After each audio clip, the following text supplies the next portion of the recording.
لا حول ولا قوة إلا بالله العلي العظيم.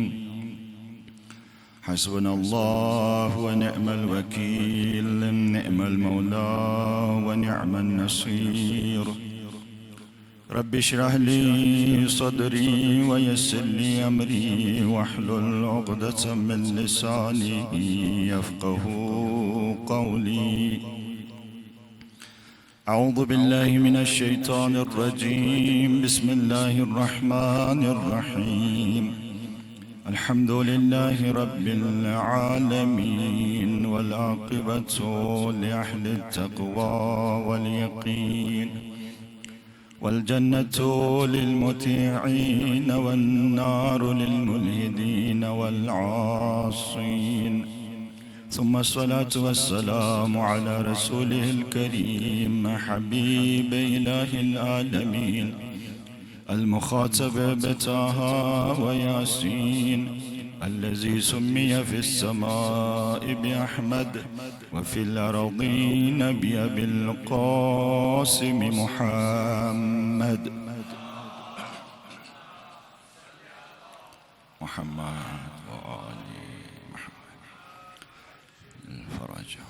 وعلى آله الطيبين الطاهرين المأسومين المظلومين، لا سيما بقية الله في العالمين، روحي وأرواح العالمين لتراب مقدمه الفداء. ولعنة الدائمة الأبدية على أعدائهم أجمعين، من أول ظلمهم إلى لقاء يوم الدين. أما بعد، فقد قال حق سبحانه وتعالى في كتابه المحكم وقرآنه المتقن وقوله أحسن. بسم الله الرحمن الرحيم. هو الذي أرسل رسوله بالهدى ودين الحق ليظهره على الدين كله ولو كره المشركون. صلوات پڑھ لیجیے محمد وآل محمد.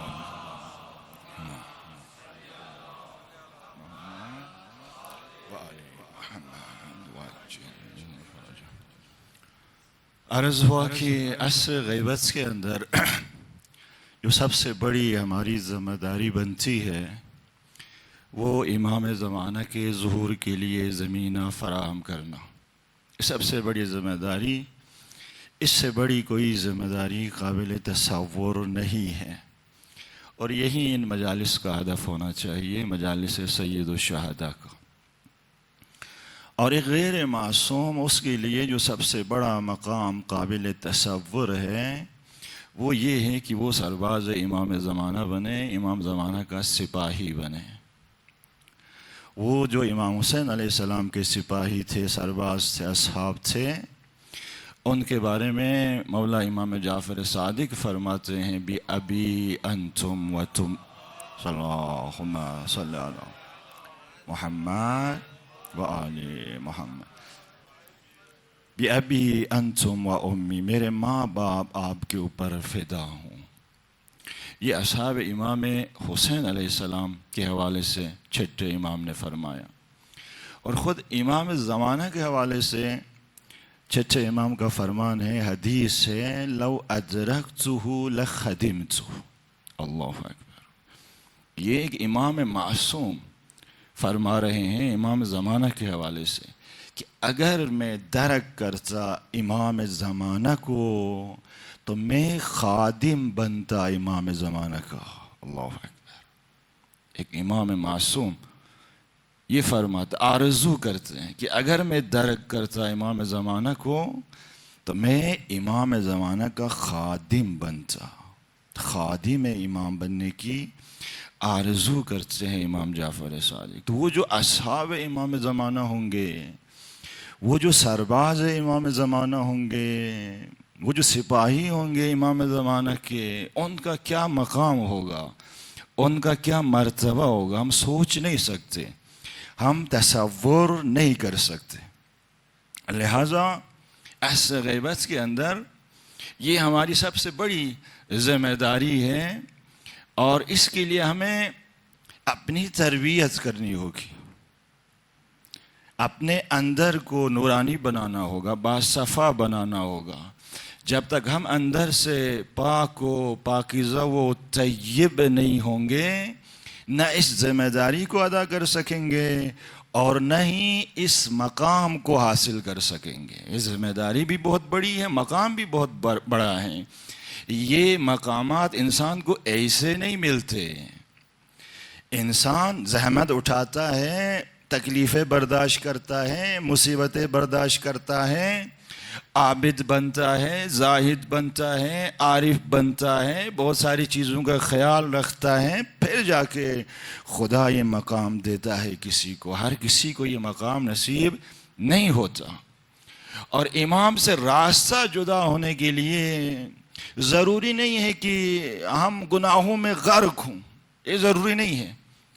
ایک گناہ کافی ہے، ایک آلودگی کافی ہے کہ وہ آلودگی اگر ہمارے وجود کے اندر ہو، وہ آلودگی سر اٹھائے، وہ آلودگی طوفانی بن جائے، یہی کافی ہے۔ پھر راستہ ہم جدا کر دیں گے امام سے، پشت کر دیں گے امام سے، امام کی ہمراہی پھر نہیں کر سکیں گے۔ کل کی مجلس میں عرض کیا کہ بہرحال ہم سب غیر معصوم ہیں، اور غیر معصوم بہرحال خطا کار ہوتا ہے، گناہ کار ہوتا ہے۔ کوئی یہ دعویٰ نہیں کر سکتا کہ میں اندر سے پاک و پاکیزہ اور طیب ہوں، بہرحال گناہوں میں آلودہ ہیں۔ لیکن اگر تین خصوصیات انسان کے وجود کے اندر ہوں تو پھر اسے امید رکھنی چاہیے۔ اس کے اندر سرباز امام زمانہ بننے کی، حر بننے کی ظرفیت موجود ہے۔ کل کی مجلس میں نے عرض کیا، ان میں سے ایک خصوصیت یہ تھی کہ انسان گناہ کرے اور گناہ کرنے کے فوراً بعد پشیمان ہو جائے، اسے افسوس ہو جائے، ندامت کرے، توبہ کرے۔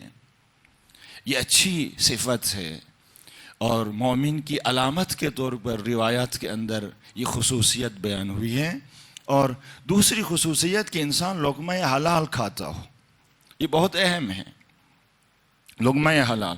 اور تیسری خصوصیت یہ کہ انسان خود کتنا برا کیوں نہ ہو، جو معاشرے کے، سوسائٹی کے جو اچھے لوگ ہیں وہ اچھے لگتے ہوں۔ تو اس کا مطلب ہے کہ ابھی یہ مکمل طور پر تاریک نہیں ہوا ہے، اندر سے ظلمانی نہیں ہوا ہے، ابھی اس کے وجود کے اندر روشنی باقی ہے۔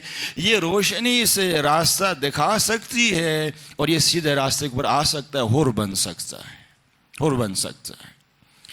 تو یہ جو دوسری خصوصیت لقمہ حلال، اس کا ایک براہ راست تعلق ہے اس عہد ولایت کے ساتھ جو میں نے پہلی مجلس کے، دوسری مجلس کے اندر آپ کی خدمت میں عرض کیا۔ جو عہد ولایت ہم نے عالم عہد و میثاق کے اندر امام زمانہ سے کیا ہے، اس عہد ولایت کے ساتھ ایک براہ راست تعلق ہے لقمہ حلال کا۔ میں آج اس کو تھوڑا سا آپ کے سامنے کھولتا ہوں، ذرا توجہ کریں۔ دیکھیں، ہم نے جو عہد کیا ہے عالم عہد میں امام زمانہ سے، اس میں ہم نے کیا عہد کیا ہے کہ میں اپنی جان، اپنا مال، اپنی اولاد، اپنی ناموس اور جو کچھ خدا نے مجھے عطا کیا ہے وہ میں امام زمانہ کے حوالے کروں گا، سپرد کروں گا۔ یعنی یہ آنکھیں نعمت سے پروردگار کی طرف سے، کان نعمت ہے، زبان نعمت ہے، صحت نعمت ہے، یہ ساری نعمتیں جو خدا نے مجھے دی ہیں، ان سب کو میں حوالے کروں گا، سپرد کروں گا امام زمانہ کے۔ یعنی ان کے اوپر مجھ سے زیادہ اختیار امام زمانہ کو۔ یہی عہد کیا نا ہم نے عالم عہد کے اندر۔ اس کا لقمہ حلال کے ساتھ بہت گہرا رابطہ ہے۔ ذرا غور سے سنیں، یہاں سے آج کی مجلس یہاں سے شروع ہو رہی۔ دیکھیں، ہم اپنی اس باڈی کے ذریعے جتنے بھی افعال انجام دیتے ہیں، ہماری آنکھ دیکھتی ہے، ہمارے کان سنتے ہیں، ہماری زبان بولتی ہے، ہمارے پاؤں حرکت کرتے ہیں، ہماری باڈی سے جو بھی ہم کام انجام دیتے ہیں، جو نمازیں پڑھتے ہیں، جو روزے رکھتے ہیں، یہ جو سینہ زنی کرتے ہیں، جو آنسو بہاتے ہیں، عزاداری کرتے ہیں، یا سیر و تفریح اپنے بیوی بچوں کے ساتھ وقت گزارتے ہیں، جاب کرتے ہیں، بزنس، اسکول جاتے ہیں، کالج جاتے ہیں، یونیورسٹی جاتے ہیں، جتنی بھی ایکٹیویٹیز ہم اپنی اس باڈی کے ذریعے انجام دیتے ہیں، تو اس میں ہم کس چیز کو مصرف کرتے ہیں، خرچ کرتے ہیں؟ ہم کیا خرچ کرتے ہیں کہ ہماری آنکھ دیکھتی ہے؟ ہم کیا خرچ کرتے ہیں کہ ہمارے کان سنتے ہیں، ہماری زبان بولتی ہے، ہمارا ہاتھ اٹھتا ہے، ہماری باڈی حرکت کرتی ہے؟ ہم کیا خرچ کرتے ہیں؟ ہم انرجی خرچ کرتے ہیں۔ اگر باڈی کے اندر انرجی نہ ہو پھر وہ کچھ بھی نہیں کر سکتا، وہ فلج ہو جائے گا، اس کی موت واقع ہو جائے گی۔ بدن میں جب انرجی ہوگی تو ہم مختلف ایکٹیویٹیز انجام دیتے ہیں، یعنی ہم زندہ ہیں۔ زندہ ہونے کی نشانی کیا ہے؟ کہ باڈی کے اندر انرجی ہے۔ یہی انرجی ہمارے دیکھنے میں تبدیل ہوتی ہے، یہی انرجی ہماری جو ہے سننے میں تبدیل ہوتی ہے اور دیگر ایکٹیویٹی جو ہم انجام دیتے ہیں۔ تو انرجی مصرف کرتے ہیں۔ اور یہ انرجی کہاں سے ملتی ہے ہمیں؟ یہ انرجی ہمیں ملتی ہے اس لقمے سے جسے ہم اپنے پیٹ کے اندر ڈالتے ہیں، شکم کے اندر ڈالتے ہیں۔ در حقیقت وہ انرجی جو نماز میں تبدیل ہوتی ہے، وہ انرجی کہاں سے آتی ہے؟ لقمے سے آتی ہے جو پیٹ کے اندر ڈالتے ہیں۔ اگر ہم یوں تجزیہ کریں تو حقیقت میں یہی لقمہ ہے جو ہماری نماز میں تبدیل ہوتا ہے، یہی لقمہ ہے جو ہماری تسبیح میں تبدیل ہوتا ہے، یہی لقمہ ہے جو ہمارے ذکر میں تبدیل ہوتا ہے، یہی لقمہ ہے جو ہمارے آنسو میں تبدیل ہوتا ہے، یہی لقمہ ہے جو ہماری عزاداری سینہ زنی میں تبدیل ہوتا ہے، اور ہماری جتنی بھی ایکٹیویٹیز ہیں ان ساری ایکٹیویٹیز میں یہی لقمہ تبدیل ہوتا ہے، یہی لقمہ تبدیل ہوتا ہے۔ آیت اللہ رحیم ارباب ایک بہت بڑے مرجع تقلید گزرے ہیں اور بہت بڑے عارف باللہ، اہل مکاشفہ، اصفہان کے اندر ہوتے تھے، اصفہان کی گلزار شہداء کے اندر دفن ہیں، اور ابھی لوگ ان کی قبر پر حاجتیں لے کر جاتے ہیں۔ اتنے بڑے عارف، اور یہ 90 سال سے زائد انہوں نے عمر کی، اور یہ خود قسم کھا کر کہتے تھے کہ قیامت کے دن میں اپنی آنکھوں کا مقروض نہیں ہوں، اس لیے کہ میں نے اپنی آنکھوں کے ذریعے کوئی خیانت نہیں کی ہے۔ بہت بڑے عارف، یہ اپنے گھر میں ہوتے تھے، شاگرد آتے تھے درس حاصل کرنے کے لیے، تو ایک دن جب شاگرد آ گئے تو آیت اللہ رحیم ارباب مشغول تھے، ایک سبزی کے پتے الگ کر رہے تھے، سبزی سے اس کے پتے ایک ایک کر کے الگ کر رہے تھے بڑی دقت کے ساتھ۔ تو شاگرد جمع تھے، ان شاگردوں میں سے ایک شاگرد نے کہا، آغا جان اس طرح سے آپ بڑی دقت کے ساتھ ایک ایک پتا الگ کر رہے ہیں، اس سے تو بہت ٹائم لگے گا، آپ کو 2 گھنٹے لگیں گے یہ ساری سبزی سے پتے الگ کرنے میں۔ آپ اس طرح کریں کہ یہ لے لیں ایک سبزی کو، یوں اس طرح سے کھینچ لے ہاتھ سے، تو سارے پتے آپ کے ہاتھ میں آ جائیں گے، تو جلدی سے سارے پتے الگ ہو جائیں گے۔ تو آیت اللہ رحیم ارباب نے ایک جملہ کہا، عجیب جملہ کہا کہ میں بھی جانتا ہوں لیکن مجھے ڈر لگتا ہے، مجھے ڈر لگتا ہے کہ کہیں جلد بازی میں ایک پتا رہ جائے اور اسے میں پھینک دوں اور کل قیامت کے دن وہ پتا مجھ سے شکایت کرے، کہیں کہ خدایا میں اس مومن کی پیٹ کے اندر جا کر اس کی نماز بن کر، اس کی تسبیح بن کر، اس کا ذکر بن کر، اس کی عزاداری بن کر میں آپ کی بارگاہ تک پہنچ سکتا تھا، اس نے مجھے پہنچنے نہیں دیا، اس نے مجھے دور پھینک دیا۔ عزیزوں دیکھو، اللہ تبارک و تعالیٰ نے کسی چیز کو عبث خلق نہیں کیا ہے، ہر چیز کمال کے لیے خلق ہوئی ہے۔ یہ جو چیزیں جو ہم کھاتے پیتے ہیں، یہ ایک مومن کے توسط سے اس مومن کی عبادتیں بن کر خدا تک پہنچتی ہے، ملکوت اعلیٰ تک پہنچتی ہے۔ کوئی چیز عبث خلق نہیں ہوئی ہے۔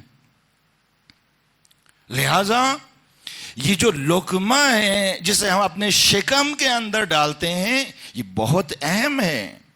ہم اس عہد وفا کے اوپر عمل کر ہی نہیں سکتے جب تک ہمارے شکم کے اندر لقمہ حلال نہیں جائے گا، لقمہ حلال نہیں جائے گا۔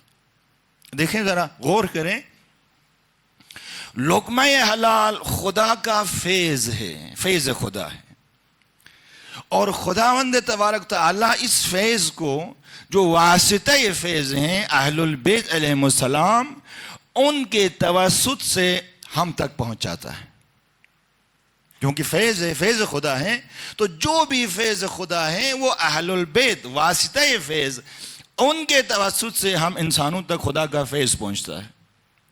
تو وہ جو خدا کی طرف سے فیض بن کر ہم تک آ گیا ہو اہل البیت علیہم السلام کے توسط سے، پھر وہ آپ کو بے راہا ادھر ادھر نہیں لے جائے گا، وہ آپ کو کس طرف لے کے جائے گا؟ خدا کی طرف ہی لے کر جائے گا۔ جب لقمہ حلال پیٹ کے اندر جائے گا تو آنکھ کبھی خیانت نہیں کرے گی، کان کبھی خیانت نہیں کریں گے، زبان کبھی خیانت نہیں کرے گی، زبان کبھی جھوٹ نہیں بولے گی، تہمت نہیں لگائے گی، کسی کی غیبت نہیں کرے گی، کسی کو تحقیر نہیں کرے گی، یہ ہاتھ ظلم کی طرف نہیں بڑھیں گے، یہ پاؤں گناہ کی طرف نہیں بڑھیں گے۔ کیوں نہیں بڑھیں گے؟ اس لیے کہ لقمہ حلال فیض پروردگار ہے، اور فیض پروردگار اہل البیت کے توسط سے ہم تک پہنچتا ہے، تو وہ فیض ہمیں خدا کی طرف ہی لے کر جائے گا، کبھی شیطان کی طرف لے کر نہیں جائے گا، کبھی پستی کی طرف لے کر نہیں جائے گا، کبھی گمراہی کی طرف لے کر نہیں جائے گا۔ جبکہ جو لقمہ حرام ہے، لقمہ حرام تو فیض پروردگار نہیں ہے کہ ہم کہیں کہ جی لقمہ حرام خدا نے اہل البیت کے توسط سے ہم تک پہنچایا، یہ لقمہ حرام تو فیض پروردگار نہیں ہے۔ پھر کس کے توسط سے ہم تک پہنچتا ہے؟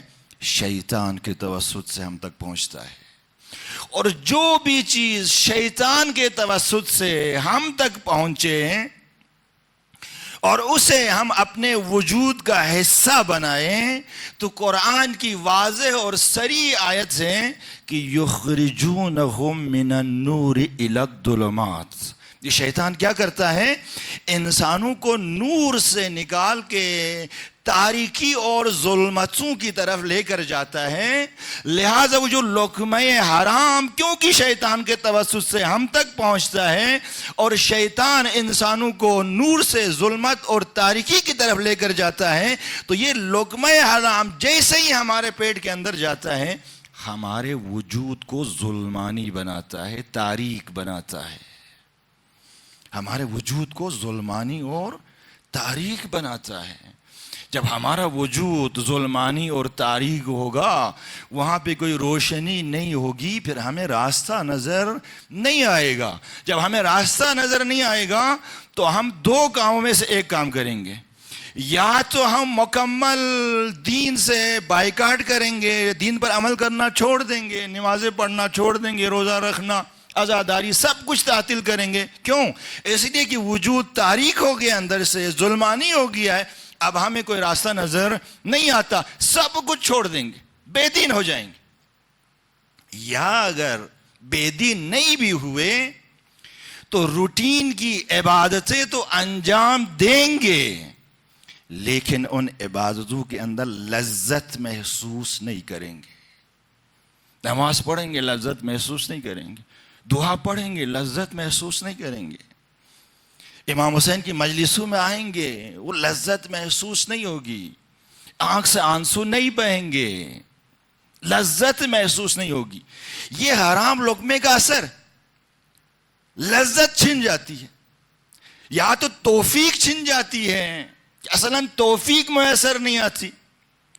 اگر توفیق میسر آ بھی گئی تو پھر لذت محسوس نہیں ہوگی عبادتوں کے اندر۔ آیت اللہ جمال گل پائیگانی بہت بڑے آیت اللہ اور عارف گزرے ہیں، ان کا پوتا اس واقعے کو نقل کرتا ہے۔ ان کا پوتا کسی زمانے میں ماسکو کے اندر ایران کا سفیر بھی رہا، بھی زندہ بھی، وہ اس واقعے کو نقل کرتا ہے۔ آیت اللہ جمال گل پائیگانی جب 24-25 سال کے جب ہوئے تھے تو انہوں نے ارادہ کیا نجف جا کے اعلیٰ تعلیم حاصل کرنے کا۔ یہ اصفہان سے اٹھ کے نجف چلے گئے مولا علی کی بارگاہ میں کہ وہاں پہ جا کے زیادہ علم حاصل کریں، تقویٰ، پرہیزگاری، عرفان، تزکیہ نفس، یہ کہتا ہے کہ میں نجف پہنچا تو جو شروع کے کچھ ایام تھے، کچھ مہینے تھے، مجھے کسی چیز کے اندر لذت محسوس نہیں ہوتی تھی. میں امام علی کی زیارت کے لیے جاتا تھا، زیارت پڑھتا تھا، بس پڑھتا تھا، کوئی لذت محسوس نہیں. نماز اس کے اندر کوئی سکون، کوئی خضوع بالکل بھی نہیں. دعائیں پڑھتا تھا، کوئی لذت محسوس نہیں کرتا تھا. میں حیران ہو گیا کہ میں اصفہان سے اٹھ کے یہاں آ گیا ہوں مولا کائنات کی بارگاہ میں کہ کچھ حاصل کروں. یہاں تو میں خراب ہوتا جا رہا ہوں الٹا. میری حالت وہاں اصفہان کے اندر بہتر تھی، کم از کم نمازوں کے اندر لذت تو تھی، سکون تو مجھے ملتا تھا. یہاں کے الٹا ہو گیا، کسی چیز کے اندر مجھے کوئی لذت اور سکون نہیں مل رہا. یہ بہت ہی حیران ہو گیا. یہ 2-3 دفعہ مولا کائنات کی بارگاہ میں حاضر ہوا، جا کے مولا سے عرض کیا کہ مولا میں آپ کے پاس اس لیے نہیں آیا تھا، میں تو یہاں آپ سے کچھ لینے آیا تھا. میں یہاں آ کے خراب ہوتا جا رہا ہوں، ڈے بائی ڈے میری حالت بدتر ہوتی جا رہی ہے. 2-3 دفعہ جا کے مولا کی بارگاہ میں جا کے عرض کیا، لیکن کوئی تبدیلی نہیں آ گئی. پھر کہتا ہے کہ میں آخری دفعہ گیا مولا کائنات کی بارگاہ میں اور جا کے زیارت پڑھی، اور پڑھنے کے بعد کہا کہ مولا اب میں یہاں نہیں رہوں گا، میں یہاں سے واپس جا رہا ہوں، کیونکہ یہاں پہ میں دن بدن خراب ہوتا جا رہا ہوں، میں واپس اصفہان جا رہا ہوں. خدا حافظ کر کے یہ کہتا ہے میں آ گیا اپنے مدرسے کے اندر جہاں پہ میں تھا، اور جو حجرہ تھا میرا، میں وہاں پہ جا کے میرا اپنا سامان پیک کیا، اور پیک کر کے میں وضو کرنے گیا. اور وضو کر کے جب واپس آ رہا تھا تو میرے حجرے کے دروازے کے اوپر آیت اللہ سید احمد کربلائی بیٹھے ہوئے تھے. اس وقت بہت بڑے مرجع تھے نجف کے اندر، سید احمد کربلائی. ان کے بارے میں سنا ہوا تھا، ان کو دور سے دیکھا ہوا بھی تھا، لیکن ان سے ملاقات نہیں ہوئی تھی، 1 to 1 ملاقات نہیں ہوئی تھی. وہ میرے حجرے کے دروازے پر بیٹھے ہوئے ہیں. جیسے میں قریب ہوا تو انہوں نے بغیر کسی مقدمے کے کہا کہ کیا تجھے نمازوں کے اندر، دعاؤں کے اندر، زیارتوں کے اندر لذت محسوس نہیں ہوتی؟ یہ کہتا ہے میں نے کہا کہ جی مجھے لذت محسوس نہیں ہوتی. تو آیت اللہ سید احمد کربلائی نے کہا خون کھاتے ہو اس لیے دل سنگین ہو گیا ہے. خون کھاتے ہو دل. یہ حیران ہو گیا میں کون سا خون کھاتا ہوں؟ تو کہنے لگا کہ جو گوشت لے کر آتے ہو کسائی سے، وہ ذبح تو شرعی طور پر ہوتا ہے، لیکن خون لگا ہوا ہوتا ہے. یہاں کسائی خیال نہیں رکھتے، دھوتے نہیں ہیں اچھی طرح سے، پاک نہیں کرتے. اسے آپ لے کر جاتے ہو اور لے کر جا کے وہاں بھی صحیح طرح نہیں دھو کے پکا کے کھا لیتے ہو. تو خون بہرحال حرام ہے. اب اس نے کوئی گناہ تو نہیں کی ہے، دیکھا نہیں ہے، لیکن ایک حرام چیز بہرحال شکم کے اندر جا رہی ہے. حرام چیز چاہے سہون کھائیں یا کسی بھی طرح سے ہم کھائیں، تو وہ حرام چیز اپنا اثر دکھاتی ہے. جو اثر وضعی ہے وہ اثر وضعی زائل نہیں ہوتا، اثر تکلیفی نہیں ہے. حرام کا مرتکب نہیں ہوا ہے، گناہ نہیں کیا اس نے، کیونکہ پتہ نہیں ہے اسے، لیکن وہ حرام چیز اپنا اثر تو دکھاتی ہے، اثر دکھاتی ہے. خون حرام میں شکم کے اندر جائے گا، بہرحال دل سنگین ہوگا. جب دل سنگین ہو جائے گا پھر عبادتوں کے اندر لذت محسوس نہیں ہوگی، لذت محسوس نہیں ہوگی. اب دیکھیں یہاں پتہ نہیں ہے بندے کو کہ میں ایک حرام چیز کھا رہا ہوں، پتہ نہیں ہے اسے، یہ اثر دکھا رہی ہے. اب ایک بندے کو پتہ ہے کہ یہ حرام ہے، حرام طریقے سے کما کے لایا ہے، وہ شکم میں ڈالے، پھر اس کا کیا اثر ہوگا؟ ہم سوچ بھی نہیں سکتے کہ اس کا کیا اثر ہوگا. دیکھیں مولا کائنات دعائے کمیل کے اندر کیا کہتے ہیں؟ فرماتے ہیں اللہم اغفر لی الذنوب التي تحبس الدعاء. پروردگار میرے ان گناہوں کو معاف فرما جو میری دعاؤں کو محبوس کرتے ہیں، میری دعائیں اوپر نہیں جاتی. یہ ہم دعائیں کرتے ہیں، دعائیں قبول نہیں ہوتی. اکثر شکایت ہوتی ہے کہ جی ہم دعا کرتے ہیں قبول نہیں ہوتی. وجہ کیا ہے؟ اس کی ایک وجہ یہی ہے، حرام لقمے کا ایک اثر یہ ہے کہ دعائیں محبوس ہو جاتی ہیں، اوپر نہیں جاتی. جب دعائیں اوپر نہیں جائیں گی پھر خدا کے اوپر توکل، اہل البیت علیہ السلام کے اوپر توکل، بھروسہ ہمارا کیا ہو جائے گا؟ کمزور ہو جائے گا. جب کمزور ہو جائے گا تو آہستہ آہستہ بے عقیدہ ہو جائیں گے، بے عقیدہ ہو جائیں گے۔ یہ اثر ہے لقمہ حرام کا، بہت توجہ کی ضرورت ہے عزیزوں۔ اس سے بھی خطرناک ترین اثر لقمہ حرام کا کیا ہے، ذرا غور کریں۔ روایت کے جملے ہیں کہ لقمہ حرام، اس سے انسان کے ذہن میں شبہ ایجاد ہوتے ہیں، اشکالات، وسوسے، خیالات ایجاد ہوتے ہیں۔ جب شبہ ایجاد ہوتے ہیں تو یہ شبہ ہمارے ذہن کے اندر کیا کرتے ہیں، یہ انڈے دیتے ہیں، بچے دیتے ہیں، پھر بڑے ہو جاتے ہیں شبہ، اور اتنے بڑے ہو جاتے ہیں کہ پھر ہمارے اعتقادات کے لیے جگہ باقی نہیں رہتی، اور اینڈ پہ جا کے ہم بے عقیدہ ہو جاتے ہیں، بے عقیدہ ہو جاتے ہیں۔ شبہات کہاں سے ایجاد ہوتے ہیں؟ اسی لقمہ حرام سے ایجاد ہوتے ہیں جو ہم نے اپنے پیٹ کے اندر ڈالنا ہے۔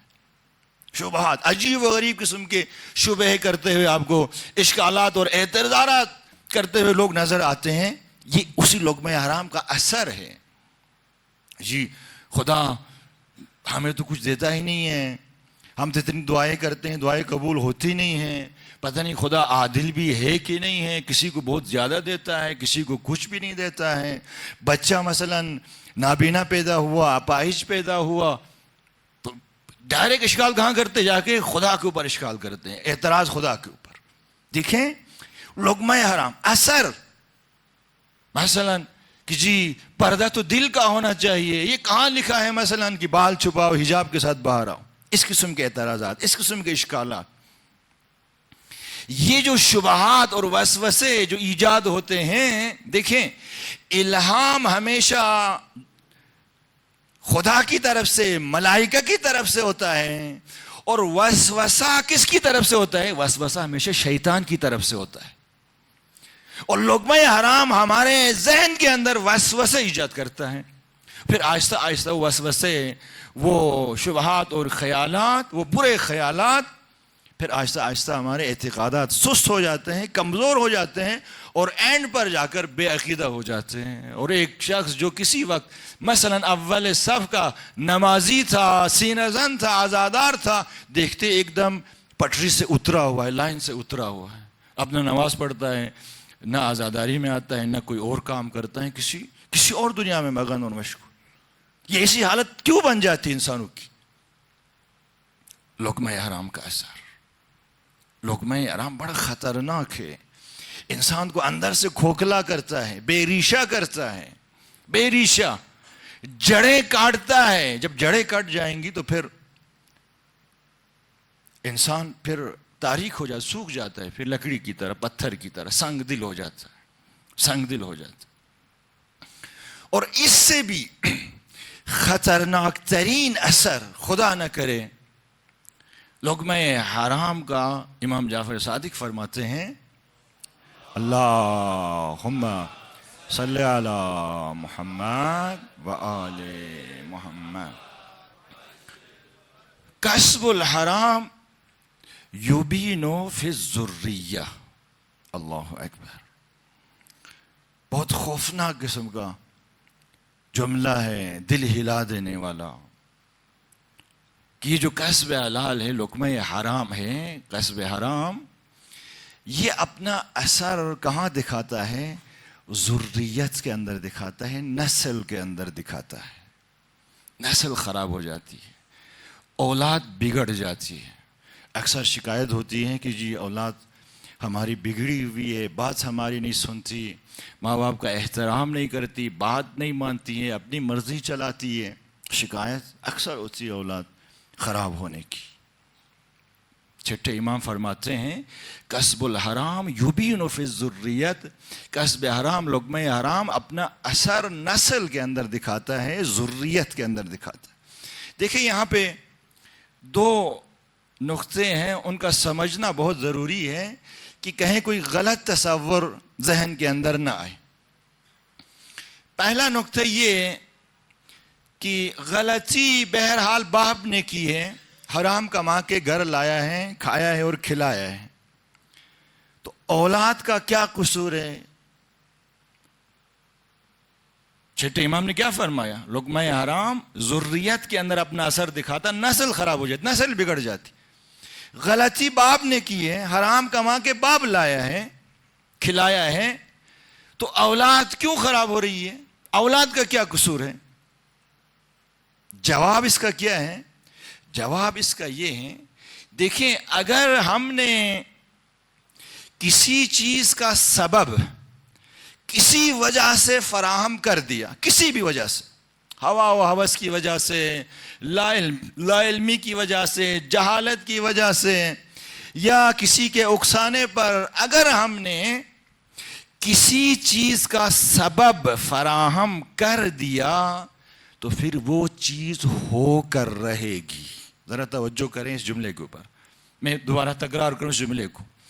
اگر ہم نے کسی وجہ سے کسی چیز کا سبب فراہم کر دیا تو پھر وہ چیز ہو کر رہے گی.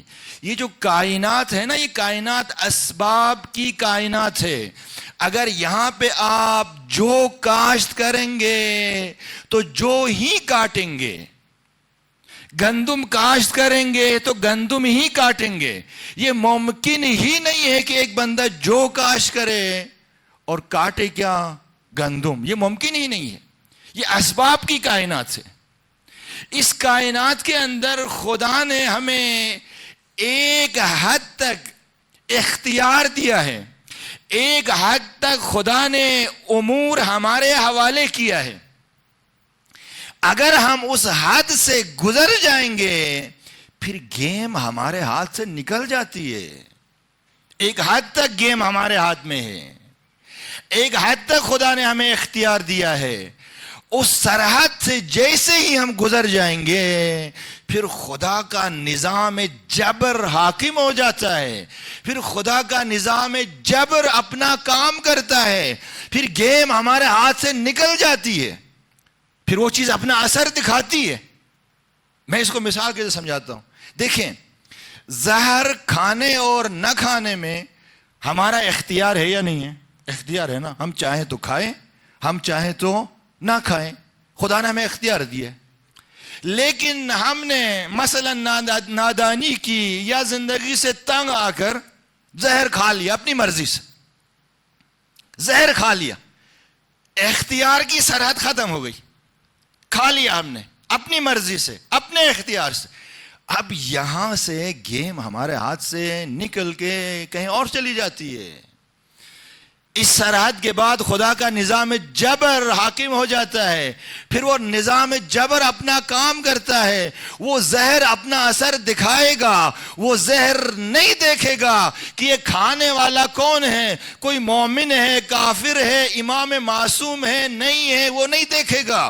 وہ زہر اپنا اثر دکھائے گا، وہ زہر اپنا اثر دکھائے گا. کوئی آدمی مثلا جا کے جنگل میں جا کے آگ لگائے تو آگ لگانے کی حد تک تو اختیار تھا، یہ چاہتا تو آگ نہ لگاتا. اب اس نے کسی وجہ سے اپنی مرضی سے آگ لگا دی. اب آگ لگنے کے بعد پھر خدا کا نظام جبر حاکم ہو جاتا ہے، پھر وہ نظام جبر اپنا کام کرتا ہے. پھر وہ آگ نہیں دیکھتی کہ لکڑی سوکھی ہو گیلی ہو. اس جنگل کے اندر جتنے حشرات الارض ہیں، جانور ہیں، سب کو جلا کے وہ آگ راکھ کر دے گی. وہ آگ نہیں دیکھے گی. ایک حد تک خدا نے امور کو ہمارے حوالے کیا ہے، امور کی باغ ڈور ایک حد تک ہمارے ہاتھ میں ہے. لیکن اگر ہم اس حد سے گزر جائیں گے پھر گیم ہمارے ہاتھ سے نکل جاتی ہے. لہٰذا اگر ہم نے لقمہ حرام وہ کما کر لے آئے، اپنے گھر میں خود کھایا، بچوں کو کھلایا، تو گویا ہم نے سبب فراہم کیا. کس کا سبب فراہم کیا؟ اولاد خراب ہونے کا سبب فراہم کیا. یہاں تک اختیار تھا کہ ہم لقمہ حلال لے کر آتے، گھر حرام لے کر نہ آتے. ہماری مرضی تھی، ہمارا اختیار تھا. ہم نے اس مرضی اور اس اختیار سے تجاوز کر کے لقمہ حرام لے کر گھر آئے، خود کھایا، بچوں کو کھلایا. اب گیم ہمارے ہاتھ سے نکل گئی. یہاں سے پھر خدا کا جبر شروع ہو جاتا ہے.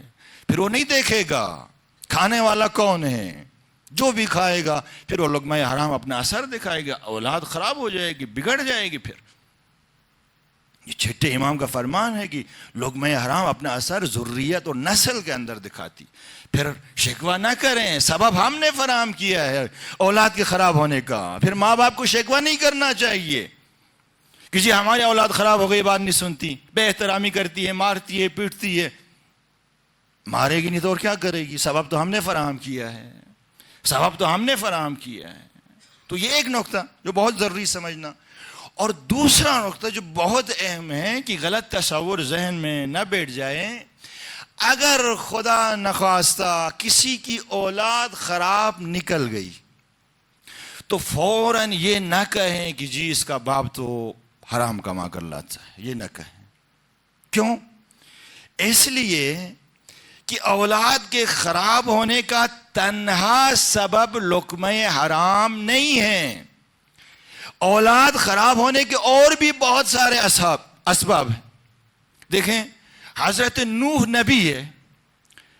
اب ایک نبی تو حرام کما کے گھر نہیں لاتا نا, نہیں لاتا, اصلا قابل تصور نہیں ہے. لیکن نوح کا بیٹا خراب نکلا نہیں نکلا؟ خراب نکلا, غرق ہو گیا. قرآن کے اندر آیت ہے اس حوالے سے. امام ہادی علیہ السلام کا ایک بیٹا, نام اس کا کیا ہے؟ جعفر کذاب ہے. امام حسن العسکری علیہ السلام کا بھائی, یہ خراب نکل گیا. اس نے امامت کا دعویٰ کیا, امامت کا دعویٰ, جعفر کذاب نام ہے, امامت کا دعویٰ کیا. اب امام ہادی علیہ السلام نے تو لقمہ حرام نعوذ باللہ ہم تصور ہی نہیں کر سکتے. ائمہ معصومین علیہ السلام طیب و طاہر خلق ہوئے ہیں. آئے تطہیر ان کی طہارت کے اوپر دلیل ہے. کسی قسم کا رجس خدا نے ان کے نزدیک نہیں کیا ہے, رجس کو دور رکھا ہے. لقمہ حرام بھی رجس ہے, یہ بھی دور ہے اہل البیت سے. لیکن بیٹا جعفر کذاب خراب نکل گیا. امام موسیٰ بن جعفر کا ایک بیٹا, زید النار نام ہے اس کا, زید النار, زید جہنمی. امام موسیٰ بن جعفر امام رضا کا بھائی ہے, وہ خراب نکل گیا. کئی دفعہ امام رضا نے روکا ٹوکا, کہا کہ یہ کیا کرتے ہو, کیوں اہل عمل نہیں ہو, کیوں گناہ کرتے ہو؟ سمجھتے ہو کہ موسیٰ بن جعفر کا بیٹا ہو تو بس ایسے ہی مفت میں تجھے جنت مل جائے گی؟ اہل عمل بنو, گناہ نہیں کرتے. خراب نکل گئی. تو جہاں کہیں بھی اولاد اگر خراب نکل گئی تو فوراً یہ نہ کہیں کہ جی باپ حرام کما کے لاتا ہے. نہیں, ممکن ہے باپ حلال کما کے لایا ہو, لقمہ حلال پیٹ میں ڈالا ہو اس بچے کے. لیکن بہرحال اور بہت سارے اسباب ہیں, سوسائٹی ہے, معاشرہ ہے, آج کل کا ہمارا تعلیمی سسٹم ہے, نظام ہے. آج تو موبائل ہر ہاتھ میں ہے, انٹرنیٹ ہے, پتہ نہیں کیا کچھ نہیں ہے. بگڑنے کے اسباب بہت زیادہ ہیں. اولاد کسی اور طریقے سے بھی بگڑ سکتی ہے. تو اس طرف سے فوراً نہ کہ. ہاں, لیکن اس طرف سے اگر کسی نے لقمہ حرام کما کر لایا, اولاد کو کھلایا, تو پھر یہ لقمہ حرام اپنا اثر دکھائے گا, وہ اولاد بگڑ جائے گی. سبب اگر ہم نے فراہم کیا تو پھر وہ سبب اپنا اثر دکھائے گا, وہ سبب اپنا اثر دکھائے گا. ہاں, لیکن سبب ہم نے فراہم نہیں کیا, ممکن ہے اولاد کسی اور سبب کی وجہ سے بگڑ گئی ہو. بسا اوقات ہوتا ہے ہم گندم کاشت کرتے ہیں, گندم ہی کی فصل اگتی ہے اور اچھی فصل اگتی ہے, لیکن پھر اچانک ایک بیماری لگ جاتی ہے, وہ فصل کیا ہو جاتی ہے؟ خراب ہو جاتی ہے, ضائع ہو جاتی ہے, ضائع ہو جاتی ہے. تو لہٰذا بہت توجہ کی ضرورت ہے, بہت دقت کی ضرورت ہے لقمے کے حوالے سے. کیونکہ یہ لقمہ ہے جو ہماری اوور آل ایکٹیویٹیز میں تبدیل ہو جاتا ہے. یہی لقمہ ہے, تبدیل ہو جاتے ہیں ہمارے کاموں میں. مختلف کام, عبادتوں کی شکل میں ہو, ریاضتوں کی شکل میں ہو, جس شکل میں بھی ہو, دنیاوی امور کی شکل میں ہو, یہی لقمہ تبدیل ہو جاتا ہے. تو لہٰذا لقمہ, اس کے اوپر بہت دقت کی ضرورت ہے. ہم اس عہد وفا کے اوپر عمل کر ہی نہیں سکتے اگر پیٹ کے اندر لقمہ حرام چلا جائے. بہت دقت کی ضرورت سے. امام سجاد علیہ السلام فرماتے ہیں کہ ما من شیء احب الی اللہ بعد المعرفہ من عفت بطن و فرج. خداوند متعال کے نزدیک کوئی چیز ایسی نہیں ہے توحید اور معرفت پروردگار کے بعد کوئی چیز ایسی نہیں ہے جو بہتر ہو. کس سے بہتر ہو؟ عفت بطن، شکم کی پاکیزگی. شکم کی پاکیزگی اس سے بہتر کوئی چیز نہیں ہے. وہ عفت فرجن، اور دامن کی پاکیزگی. دامن کی پاکیزگی اور شکم کی پاکیزگی، اس سے بہتر کوئی چیز نہیں ہے توحید کے بعد، معرفت پروردگار کے بعد. اور امام جعفر صادق بھی فرماتے ہیں کہ شیعت جعفر من عفا بطنہ و فرجہ. جعفر صادق کا شیعہ وہ ہے کہ جس کا شکم عفیف ہو، جس کا شکم پاک ہو، جس کا دامن عفیف ہو، دامن پاک ہو، وہ شیعہ یہ جعفر صادق. مولا کائنات کوفے کی گلیوں میں آ کے، بازار میں آ کے چیخ چیخ کر کہتے تھے الفقہ ثم المتجر.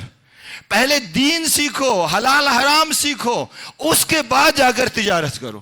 یہ پرانے زمانے کے لوگ آپ دیکھیں جو نجف کے اطراف میں تھے، جو کربلا کے اطراف میں، قم مشہد کے، آپ ان کو دیکھیں تو وہ صبح اٹھ کے سب سے پہلے کہاں جاتے تھے؟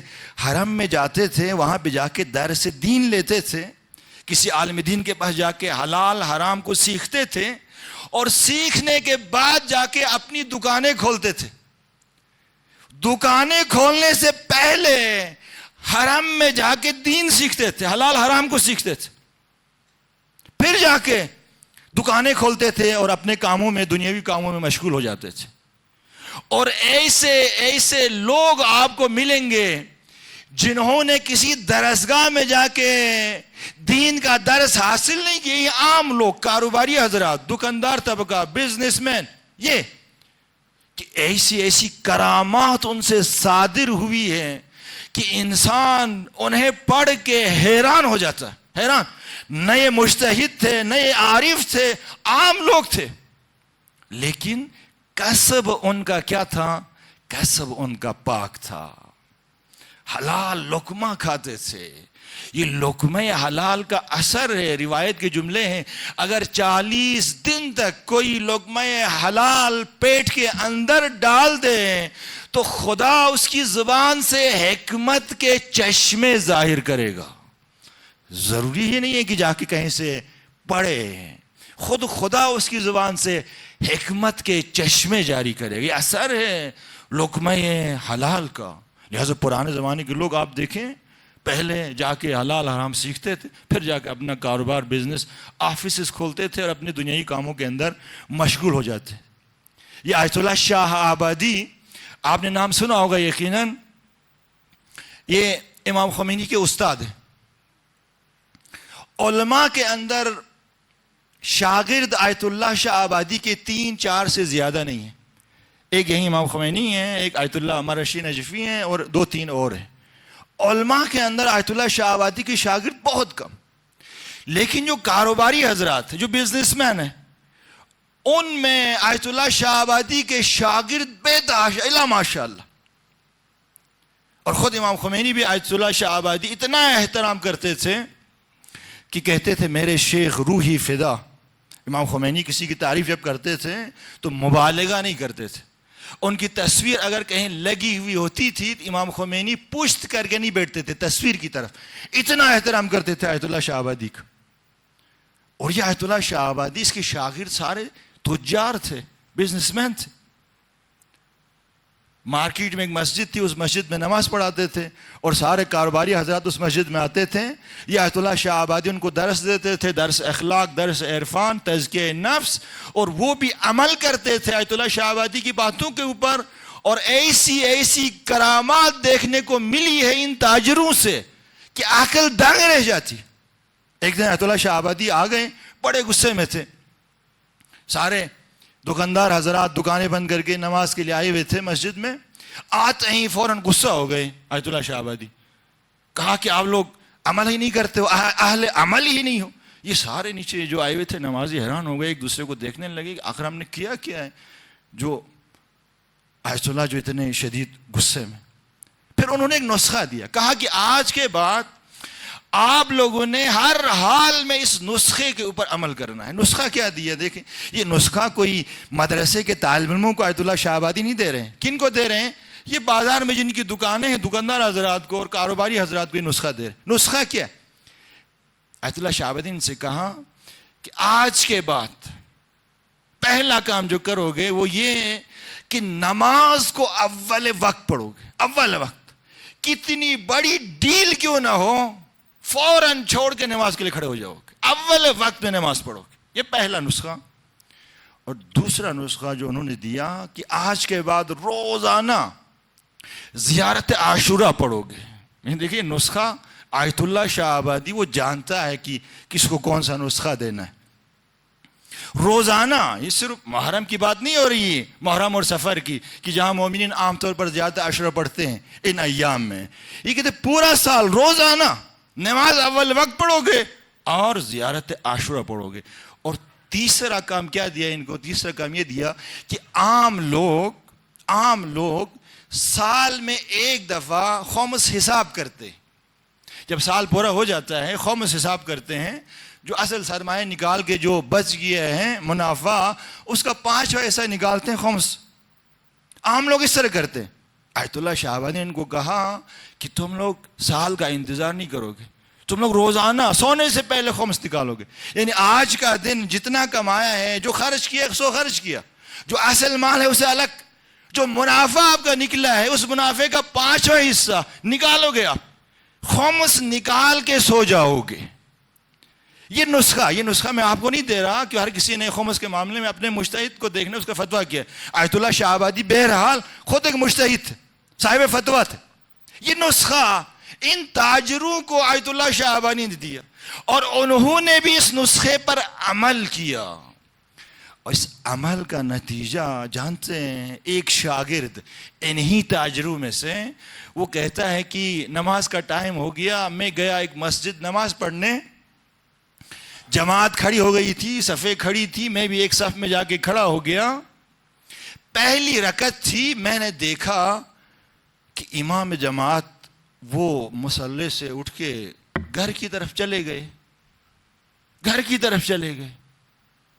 یہ کہتا ہے کہ یہ میری نماز کا کیا ہوگا, امام جماعت تو سامنے مصلی کے اوپر ہے ہی نہیں, وہ تو اپنے گھر چلے گئے. یہ ذہنی کشمکش کا شکار رہا. پھر اس نے خود سے کہا کہ ایسا نہ ہو کہ شاید مجھے کوئی وہم ہو گیا ہو, کوئی خیال میرے ذہن میں آ گیا ہو. یہ کہتا ہے میں اسی کشمکش میں تھا کہ امام جماعت واپس آ کے دوبارہ مصلی کے اوپر کھڑا ہو گیا. نماز بہرحال آگے بڑھی. دوسری رکعت کے اندر پھر ایسا ہوا, میں نے دیکھا کہ امام جماعت چلے گئے گھر. یہ کہتا ہے میں حیران ہو گیا, میرے نماز کا کیا ہوگا, آگے تو کوئی امام جماعت ہے ہی نہیں.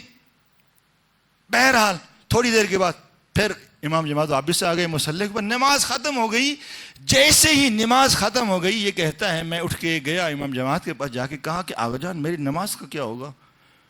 تو امام جماعت نے کہا آپ کی نماز کو کیا ہوگی. اس نے کہا کہ آپ تو تھے نہیں, آپ تو 2 دفعہ گھر چلے گئے اٹھ کے, میری نماز کا کیا ہوگا. تو امام جماعت نے کہا عجب, آپ کی برزخی آنکھ کھل گئی ہے.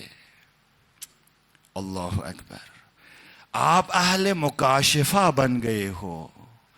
میں نماز کے دوران کہیں نہیں گیا تھا, میری باڈی یہیں پر تھی. جب میں نماز کے لیے آ رہا تھا اپنے گھر سے تو میرا اپنی بیوی کے ساتھ جھگڑا ہوا تھا, کسی مسئلے کے اندر جھگڑا ہوا تھا. نماز کے دوران 2 دفعہ میرا ذہن گیا تھا گھر کی طرف, 2 دفعہ میرا ذہن گھر کی طرف گیا تھا. وہ جو 2 دفعہ میرا ذہن گھر کی طرف گیا تھا اسے تم نے مجسم دیکھا ہے, مجسم دیکھا ہے. دیکھیں برزخی آنکھ کا کھلنا آسان نہیں ہے. اسی دنیا میں انسان کی برزخی آنکھ کھلے اور وہ اہل مکاشفہ بن جائے. یہ امام جماعت اس کا جسم تو یہیں پر تھا, صرف ذہن گیا تھا. اب دیکھیں وہ جو ذہن گیا تھا اسے یہ بندہ اپنی آنکھ سے دیکھ رہا ہے, اپنی آنکھ سے دیکھ رہا ہے. یہ کہاں سے یہ اتنا عرفان اس بندے کو ملا, اسی لقمہ حلال کے ذریعے. دیکھیں اگر خاموش اگر نہیں نکالیں گے وہ مال کیا ہو جائے گا؟ وہ مال بھی حرام ہو جائے گا نا. جب حرام ہو جائے گا شکم میں جائے گا, وہ بھی اپنا اثر دکھائے گا, وہ بھی اپنا اثر دکھائے گا. تو عزیزوں بہت دقت کی ضرورت سے ہم ڈرتے ہیں, ہمیں خوف رہتا ہے کہ کہیں بھوکے نہیں رہ جائیں گے.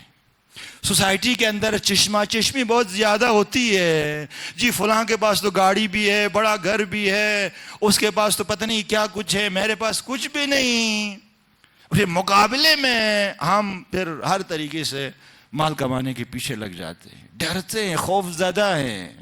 دیکھیں اللہ تبارک و تعالیٰ جو جنگلوں کے اندر رہنے والے جانوروں تک کو بھی رزق پہنچاتا ہے, رزق پہنچاتا ہے.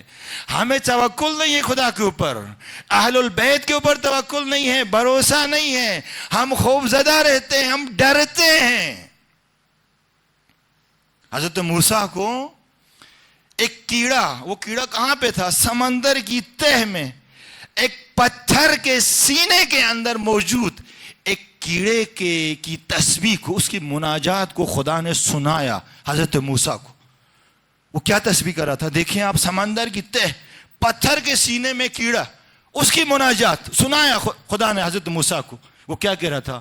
پروردگار تیرا شکر, لاکھ لاکھ شکر کہ تو نے سمندر کی اس تہ میں, اس پتھر کے سینے کے اندر بھی مجھے فراموش نہیں کیا, میرا رزق یہاں بھی پہنچایا, میرا رزق ادھر بھی پہنچایا تو نے. ہم ڈرتے ہیں, خوف زدہ ہے, خوف زدہ ہیں ہم. مولا کائنات اپنے باغ میں ایک مزدور کو لگایا ہوا تھا کام پہ, اپنے باغ میں آ گئے, مزدور کام کر رہا تھا, تقریباً دوپہر کا وقت نزدیک تھا, ظہر کا. مولا کائنات نے اس مزدور سے کہا کہ دوپہر کھانے کے لیے کچھ ہے؟ تو اس مزدور نے کہا کہ مولا لوکی کی سبزی ہے, اونٹ کی چربی ہے, اونٹ کی چربی میں یہ لوکی کی سبزی پکا کے کھائی جا سکتی ہے, بس یہی ہے اور کچھ نہیں ہے. تو مولا کائنات نے کہا اس سے بہتر اور کیا ہو سکتا ہے, کام چھوڑ دو, چھوڑ کے سبزی بنانا شروع کرو. تو اس مزدور نے کام چھوڑ کے سبزی بنانا شروع کر دیا. سبزی بن گئی, اتنے میں ظہر کا وقت ہو گیا, نماز کا وقت ہو گیا. دونوں نے نماز پڑھی, پہلے دسترخوان بچھایا اور کھانا کھایا. مولا کائنات نے 3-4 لقمے لیے اس لوکی کی سبزی کے. اس کے بعد دوپہر کا کھانا کھا کے قیلولہ مستحب ہے, تھوڑی دیر لیٹنا. تو مولا کائنات 3-4 لقمے لینے کے بعد لیٹ گئے, اور لیٹنے کے بعد اپنے شکم کے اوپر, پیٹ کے اوپر ہاتھ پھیرتے ہوئے ایک جملہ کہا مولا نے. عجیب جملہ کہا. کیا کہا؟ فرمایا کہ کتنا افسوس کا مقام ہے کہ یہ پیٹ جو لوکی کی سبزی کے 3-4 لقموں سے بھر جاتا ہے, سیر ہو جاتا ہے, اس پیٹ کی خاطر انسان جہنم میں چلا جائے, مال حرام کے پیچھے چلا جائے. 3-4 لقموں سے یہ پیٹ بھر جاتا ہے, سیر ہو جاتا ہے. اس کی خاطر کسب حرام, ان کے پیچھے انسان بھاگے, دوڑے, دن رات ایک کرے, زحمت اٹھائے, خود بھی تاریک, دوسروں کو بھی تاریک. ڈر ہے ہمیں, خوف ہے کہیں بھوکے نہ رہ جائے. توکل نہیں ہے اہل البیت کے اوپر. جو پرانے لوگ, آپ 50-60 سال پیچھے چلے جائیں, آپ کو بھی یقیناً یاد ہوگا, پرانے لوگ بڑے اچھے تھے. وہ پرانے لوگ کثرت اموال کے پیچھے نہیں تھے, کثرت اموال, برکت اموال کے پیچھے تھے, برکت اموال کے پیچھے تھے. آج کل لوگ کثرت اموال کے پیچھے کہتے ہیں کہ جی مولانا بڑی اچھی جاب ہے, 2.5-3 لاکھ روپے کاروبار بہت اچھا ہے, اچھا کما لیتے ہیں, کماتے بہت زیادہ ہیں, لیکن جاتا کدھر ہے پتہ نہیں چلتا. برکت نہیں, برکت ختم. جب حرام طریقے سے کما کے لائیں گے کہاں سے برکت ہے؟ برکت ختم ہو جاتی. پرانے زمانے کے لوگ وہ برکت کے پیچھے ہوتے تھے, کثرت کے پیچھے نہیں ہوتے تھے. مختصر سا کما کے لاتے تھے, خود بھی کھاتے تھے, دوسروں کو بھی کھلاتے تھے, وہ ختم نہیں ہوتا تھا, ختم نہیں ہوتا. آج کل کماتے بہت زیادہ ہیں, 10 دن کے بعد جیب خالی ہو جاتی ہے, پھر اور کمانے میں لگ جاتے ہیں حرام طریقے سے, وہ بھی 2 دن کے بعد خالی, اور اور اسی میں لگے ہوئے ہیں صبح شام. جب لقمہ حرام جاتا ہے شکم کے اندر پھر نصیحت بھی اثر نہیں کرتی. نصیحت پھر اثر نہیں کرتی. دل سنگین ہو جاتا ہے, اندر سے وجود ظلمانی ہو جاتا ہے, تاریک ہو جاتا ہے. امام حسین سے بڑھ کر صاحب نفس کوئی انسان آپ کو ملے گا؟ نہیں ملے گا. امام حسین سے بڑھ کر روز عاشور گئے ہیں, اشقیاء کے سامنے آئے ہیں مولا امام حسین نصیحت کرنے کے لیے, تاکہ کم از کم نصیحت اثر کرے, کوئی ایک آدھ بندہ بہرحال جہنم کی آگ سے بچ جائے اور بچ کے اس طرف آئے. مولا امام حسین گئے نصیحت کرنے, تو وہاں سے قہقہے لگانا شروع کیا. دیکھیں نصیحت اثر نہیں کرتی. سر جھکا کے مولا امام حسین واپس آ گئے. بی بی زینب نے پوچھا, بھیا ان کو کیا ہوا کہ آپ نصیحت کر رہے ہو, نصیحت ان کے اوپر اثر نہیں کرتی, یہ وہاں سے قہقہے لگا رہے ہیں, یہ وہاں سے مذاق اڑا رہے ہیں, ان کو کیا ہو گیا ہے؟ تو مولا امام حسین نے ایک جملہ کہا. کیا کہا؟ مُلِئَتْ بُطُونُهُمْ مِنَ الْحَرَامِ, ان کا پیٹ حرام سے بھرا ہوا ہے, ان کا شکم حرام سے بھرا ہوا ہے. جب انسان کا شکم حرام سے بھرا ہوا ہو نا, پھر نصیحت اثر نہیں کرتی. امام حسین جیسا صاحب نفس انسان بھی آ کے اگر نصیحت کریں, وہ نصیحت پھر اثر نہیں کرتی. پھر ایسا انسان کیونکہ اندر سے اس کا وجود ظلمانی اور تاریک ہو جاتا ہے, اور پھر یہ جب ظلم کرنے پر آتا ہے نا, تو پھر برے انداز سے ظلم کرتا ہے, برے انداز سے ظلم کرتا ہے. جب جفا کرنے پر آ جاتا ہے, وہ جس کے شکم کے اندر مال حرام گیا ہو, وہ جب ظلم کرنے پر آتا ہے تو بہت برے انداز سے ظلم کرتا ہے. دیکھیں نا وہ ظالم آیا بی بی سکینہ کے پاس. یہ ظالم اگر حسین کی اس مظلومہ بیٹی سے کہتا کہ بالیاں اتار کے مجھے دے دو, اس بچی کا تو کوئی سہارا نہیں تھا نا. چچا اس کا نہر علقمہ کے کنارے سو گیا ہے, بابا اس کا گودال قتلگاہ کے اندر سویا ہوا ہے, اس بچی کا تو کوئی سہارا نہیں نا. وہ ظالم اس بچی سے مانگتا, کہتا بالیاں اتار کے مجھے دے دو. اس نے ایسا نہیں کیا. اس نے کیا کیا؟ اس ظالم نے, اس حرام خور ظالم نے, کہ جس کے شکم کے اندر مال حرام گیا ہوا تھا, اس نے ایک ہاتھ سے سکینہ کے بالوں کو پکڑا, دوسرے ہاتھ سے بالیاں کھینچی, کان پھٹ گئے, کانوں سے خون جاری ہوا, بچی نے چیخنا شروع کیا. اس ظالم نے اسی کے اوپر بھی اکتفا نہیں کیا, بالوں سے زور سے کھینچا, دھکا دیا, یہ بچی منہ کے بل زمین پر گر گئی. اجرکم علی اللہ. عزیزوں, یہ اثر ہے مال حرام کا. جب شکم کے اندر جاتا ہے نا, پھر انسان ایسا بن جاتا ہے, پھر انسان ظلم کی حدیں پار کر دیتا ہے. آپ نے سنا ہوگا نا, غازی عباس, قد بہت بلند تھا غازی عباس کا. جب گھوڑے کے اوپر سوار ہوتے تھے, رکاب پر پاؤں رکھتے تھے, تو کہتے ہیں کہ گھٹنے گھوڑے کی گردن تک پہنچ جاتے تھے. قد اتنا بلند تھا غازی عباس کا, لیکن غازی عباس کی قبر بہت چھوٹی ہے, بہت چھوٹی ہے. جتنی قبر بی بی سکینہ کی ہے نا, اتنی قبر غازی عباس کی ہے. یہ غازی عباس کی قبر چھوٹی کیوں ہو گئی؟ کیا وجہ تھی کہ غازی عباس کی لاش چھوٹی ہو گئی, قبر چھوٹی ہو گئی؟ جانتے ہو اس کی وجہ کیا ہے؟ جب مولا حسین پہنچے ہیں نا غازی عباس کے سرانے پر، تو غازی عباس نے ایک وصیت کی مولا حسین سے. کیا وصیت کی؟ کہا کہ مولا میری لاش کو خیمگاہ لے کر نہ جانا. علامہ نکھن اس کی دو وجہیں بیان کرتے ہیں. علامہ نکھن کہتے ہیں ایک وجہ شاید یہ ہو سکتی ہے کہ غازی عباس نے اس لیے مولا حسین سے کہا کہ میری لاش خیمگاہ لے کر نہ جانا، اس لیے کہ جس کی کمر ٹوٹ گئی ہو وہ غازی کی لاش کو کیسے اٹھائے گا. مولا حسین نے غازی کی موت پر یہی جملے کہے تھے، اللہ انکسر ظہری، عباس تیری موت نے میری کمر توڑ دی. اجرکم اللہ. خدا آپ کو کسی غم میں نہ رلائے سوائے غم محمد و آل محمد کے. روتے ہوئے حیا نہ کریں، اونچی اونچی آواز سے روئیں. امام صادق دعائیں دیتے. وصیت کی غازی عباس نے کہ میری لاش لے کر نہ جانا. امام حسین نے بھی غازی عباس کی وصیت کے اوپر عمل کیا. لاش کو وہیں پہ رکھا، علم لے کر گئے خیمگاہ کی طرف.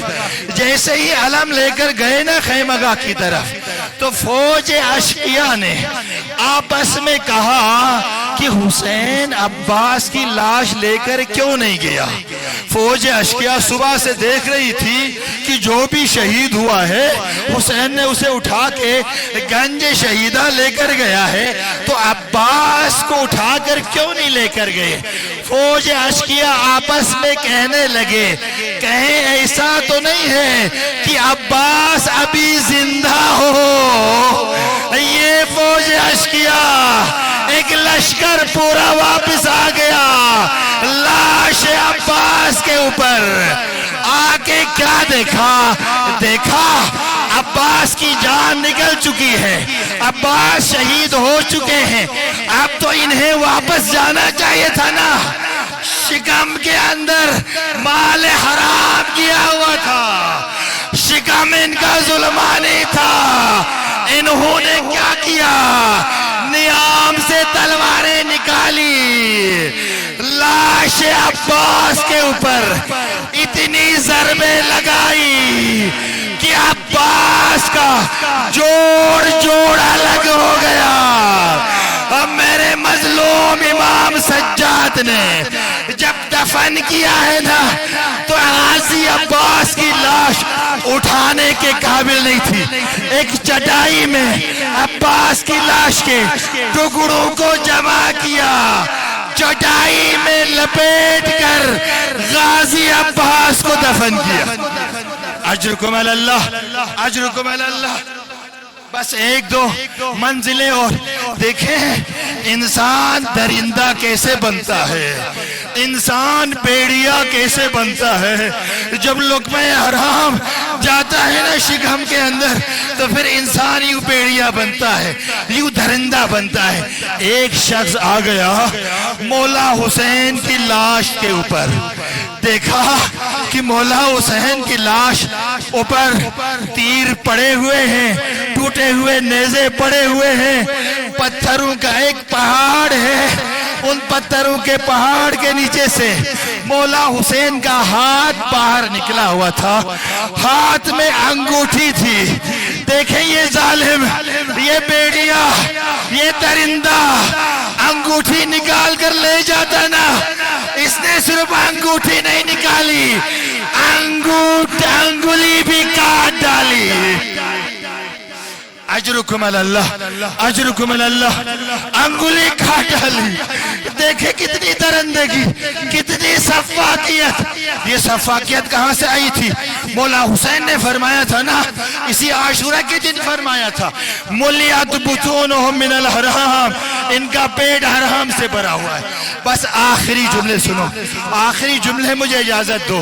دیکھیں نبش قبر کرنا حرام ہے. قبر کو نبش کر کے، قبر کو کھول کے وہاں سے میت نکالنا حرام ہے. یہ شریعت محمدی کے اندر ایسا ہی ہے نا، لیکن ان ظالموں نے، ان درندوں نے، ان بیڑیوں نے اس حرمت کا بھی خیال نہیں رکھا۔ میرے مولا حسین نے اپنے ششماہ اصغر کو دفن کیا تھا، ان ظالموں نے نبش قبر کیا، اصغر کی لاش نکالی۔ جانتے ہو لاش اصغر کیسے نکالی؟ ایک نے زبردار آگے بڑھا، اس نے زور سے قبر اصغر کے اوپر نیزہ مارا، وہ نیزہ علی اصغر کے پہلو میں پیوست ہوا۔ جب یہ نیزہ نکلا تو علی اصغر کی لاش برآمد ہوئی۔ کس انداز میں لاش اصغر برآمد ہوئی؟ علی اصغر کا سر بدن کے اوپر لٹک رہا تھا، حرملا نے جو تیر علی اصغر کے گلے پر مارا تھا نا، اس تیر نے علی اصغر کی گردن کی ہڈی توڑ دی تھی۔ سر علی اصغر بدن کے اوپر لٹک رہا تھا۔ اب مجھے نہیں معلوم ان ظالموں نے علی اصغر کا سر بدن سے کیسے جدا کیا، خنجر سے کاٹ کر جدا کیا یا ہاتھوں سے کھینچ کر جدا کیا۔